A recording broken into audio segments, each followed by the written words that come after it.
Hi guys! Welcome again to my vlog. So this time, magluluto ako guys.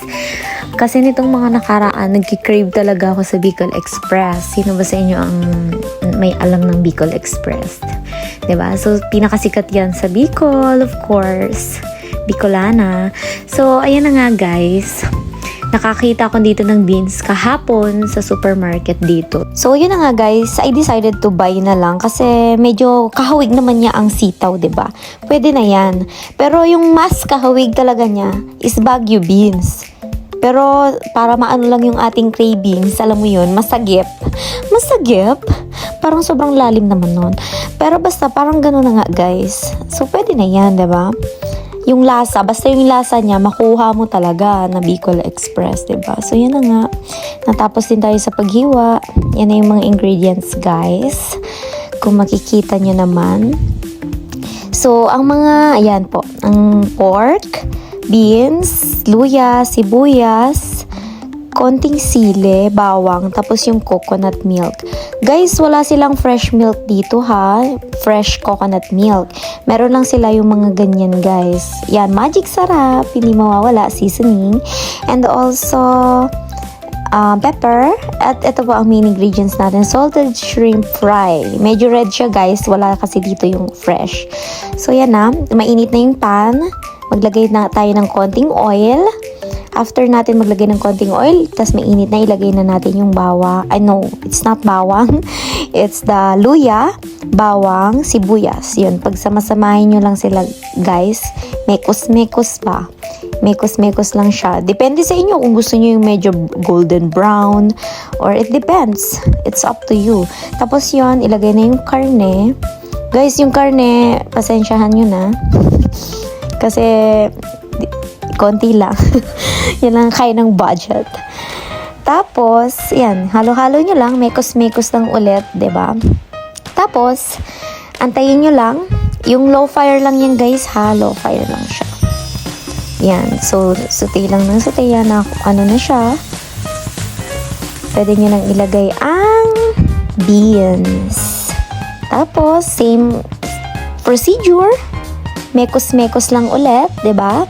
Halo-halo lang hanggang sa na-satisfied kayo sa paghahalo, 'di ba? Ganun lang naman 'yun.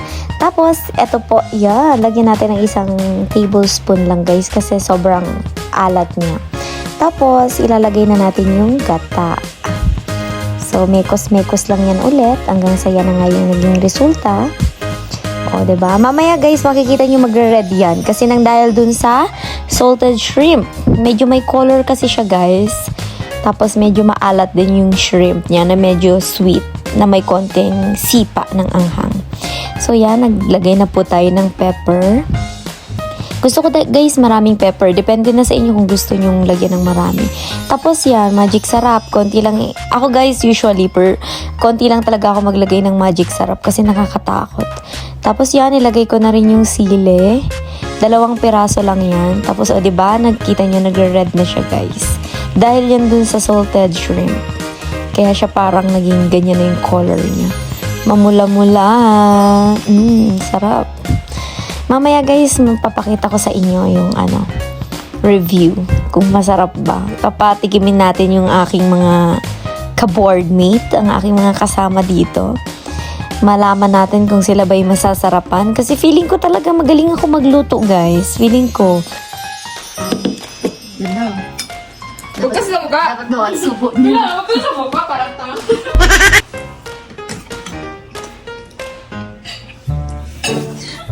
Sinukunig ka na lang.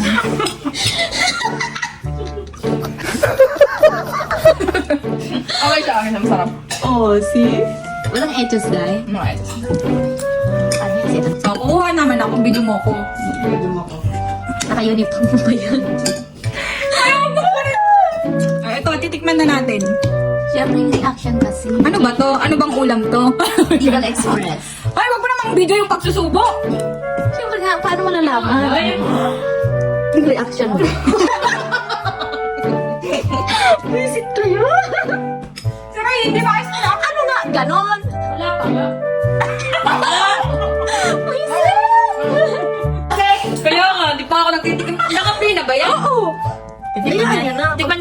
kumita tayo, bibigyan ko kayo. Magkano? Nakaano yan na? Wala pa nga eh. Tapos, ganda naman tayo para madami ka na naman, Masarap yung gata, creamy. Wow! Yan talagang creamy. Tapos, yung anghang niya sakto lang. Wow, sana lang. Hindi siya maalat, sakto lang sa akin. Overall, okay. Okay. Diba? So, jowa na lang kulang guys. Charot. Bye! See you to my next video.